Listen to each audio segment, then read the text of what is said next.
The Arctic blast is here and it's causing major damage. Strong wind gusts knock these tree branches down onto some cars on the northeast side. And you can even see the ice buildup on those cars and branches. The winter weather even knocked down the netting at Topgolf. And despite the bad though, we've also seen some beautiful images across South Texas. This is in downtown Kerrville. The Arctic blast has it looking like a winter wonderland. We have continuing team coverage all afternoon. Nicole Kahn is keeping up with the state and the power grid. Zach Briggs is out live in San Antonio with the power outage updates as CPS crews work to restore power. Alana Sarabia is here in studio monitoring your commute, and Weather Chief Bill Taylor is ready with the latest track of the Arctic blast. Bill, what can you tell us at this hour? Good news, Audrey, that the precipitation is over. That is the greatest blessing of it all, that we've got this moving out into the east and the atmosphere beginning to dry out as it gets colder. So take a look first at our advisory map, because the winter weather advisory continues until 9 p.m. This really becomes about temperatures, some light icing, and a wind chill advisory. There will be a wind chill advisory for the entire area heading into tomorrow. Here's the last batch of sleet and freezing rain. Very light drizzle across I-35 at 1604 at this hour. Bands of rain, and most of it liquid closer to the coast, and some sleet mixing in near Victoria, Goliad down to Beeville as well. Temperatures, we've got mid to upper 20s from Banderas 27 to a 31 at Lackland, 34 at Calaveras, and at Stinson, 34 at Devine as well. You can see that it's just in that range of about 25 to 35 on area temperatures, but I'll tell you that north wind continues. So the feels like temperature, in other words, what your body thinks the temperature is, 23 San Antonio, 16 in Kerrville, 11 Rock Springs. And this is only a taste. We're definitely expecting single digit to below zero wind chills by tomorrow morning. Right now in the city, as I mentioned, 30. Look at how low that dew point is, 23. So it is dry with that north-northwest wind at about 15 to 16 miles per hour. And you can see the flagpole here on the hill at Ken's 5, and even the American flag a little frozen. All right, so for your evening, there will be a light sleet and a freezing rain drizzle to the east, not in San Antonio. Here in the city, breezy, cold, and definitely cloudy, and that 9 to 10 p.m. temperature, 27 degrees. So we're definitely expecting a very cold night, Audrey. In fact, we're going down to about 20 degrees overnight in the city, and then we'll have some mid-20s across the hill country. Now, I did experience a little bit of icing on bridges and overpasses, so secondary surface roads, Alana Sarabia keeping an eye on the commute. Alana? I sure am. And as Bill mentioned, as the weather progresses this evening, I would be very wary of these roads. Here's a look at 1604 and Northwest Military. In fact, our own Paul Morales said that this was a little shaky for him whenever he took this earlier. And so I'm very surprised to see these cars. I'm glad to see that they're going slower, but I'll keep an eye on these roads, especially you can see the sleet there on the road. Here's 410 and Ingram. Many people in this area decided to stay home, stay safe. And of course, if you are having to go over these overpasses or bridges, slow down tremendously. Better to be safe, right? Let's take a look at the map really quick. Our biggest issue right now is heading up towards Boerne. 10 west and east closed from Boerne Stage Road all the way down. This has gotten even longer to the Dominion. I'm working right now with talking with TxDOT on alternative routes. I imagine right now everyone is taking the frontage road, but I'm going to be updated on alternative routes that they're taking, because I know this is going to be a big headache for those, especially that live in Boerne. Let's talk about some overpasses also. These are closed. 410, 281, and 1604 because of icy conditions. So if you're going to be traveling up 281 and between 410 going north on 281, those are going to be closed. Go ahead and just take the frontage roads if possible. I'm going to give you many more traffic updates ahead. Audrey. All right, thank you so much, Alana. And right now we're taking a live look at the CPS Energy outage map, because outages are a big thing right now. A lot of people worried about them. And currently more than 9,700 customers are without power across our area. Eyewitness News reporter Zach Briggs joins us live from one of those neighborhoods impacted, and residents there still wondering when the lights will turn on. Zach. Well, that's right. It's absolutely freezing out here.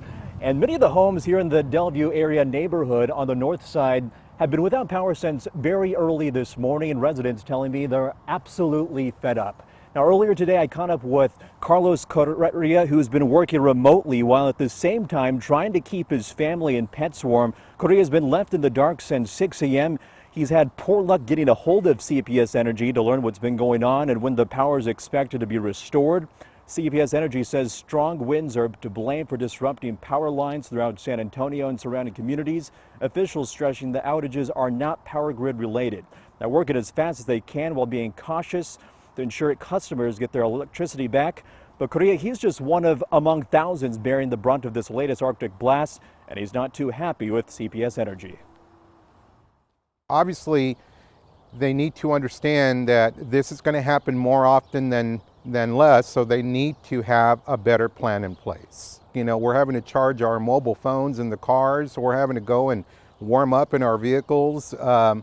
We're using our gas stove, which is one of the #1 no-nos that CPS says not to do, yet that's the only thing that's keeping our house warm at this time is our gas stove.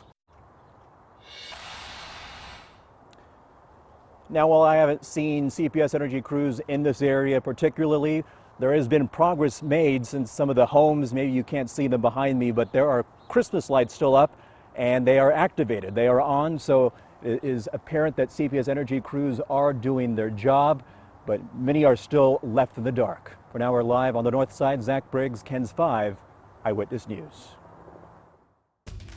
Local power providers are bringing in extra resources to get those power lines back up, and the state of Texas is helping them.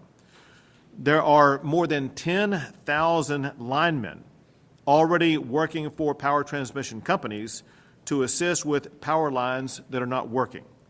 And in addition to that, almost 2,000 more linemen are coming in from outside the state of Texas.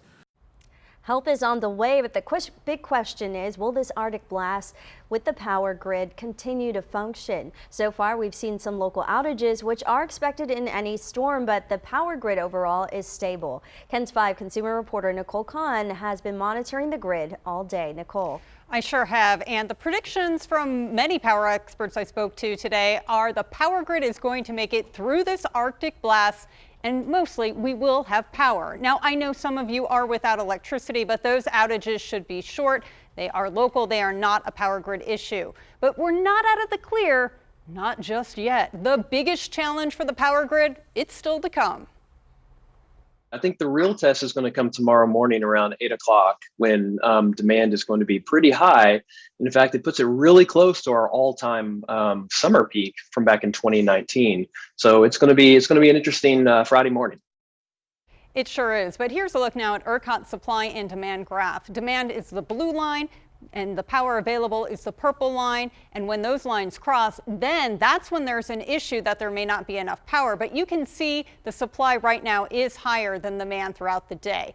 But you can help by conserving energy tomorrow morning so that there will be enough power for everyone.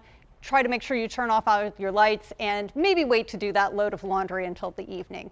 Nicole Kahn, KENS 5, Eyewitness News. Thanks so much, Nicole. And this Arctic blast has given us some beautiful views. KENS 5 eyewitness Tyler Herschel sent in this from Fort Stockton on his morning commute. That's far west of San Antonio, not too far from Van Horn. So you can see snow on the side of the road and in the hills. Looks really nice.